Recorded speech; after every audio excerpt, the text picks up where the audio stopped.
బంగారం అంటే భారతీయుల దృష్టిలో సంపదకు చిహ్నం. ముఖ్యంగా ఆడవాళ్లకు ఎంతో ఇష్టం.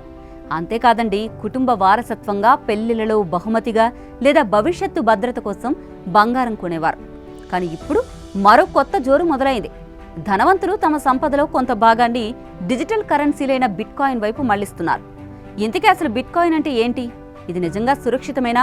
బంగారం లాంటి సాంప్రదాయ సంపదను వదిలేసి ఈ కొత్త డిజిటల్ కాయిన్స్ లో ఎందుకు ఇన్వెస్ట్ చేస్తున్నారు?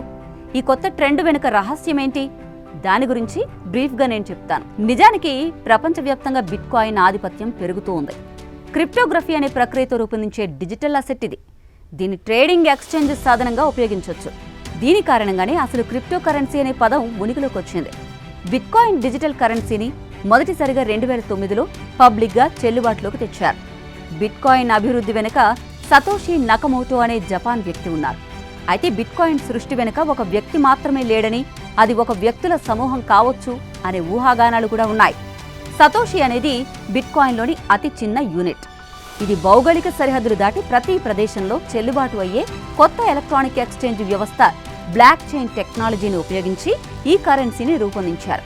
21 మిలియన్ కంటే ఎక్కువ బిట్కాయిన్లను సృష్టించడం సాధ్యం కాదు.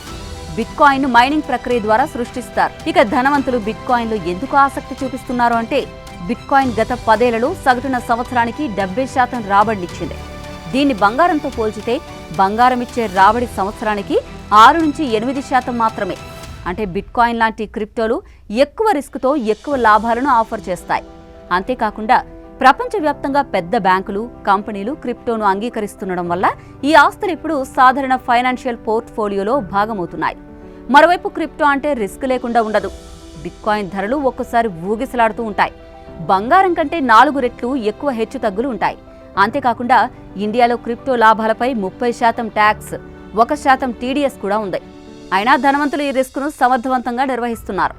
ఇంకా తమ పోర్ట్ఫోలియోలో చిన్న భాగాన్ని మాత్రమే క్రిప్టోకు కేటాయిస్తూ సురక్షితంగా ఇన్వెస్ట్ చేస్తున్నారు.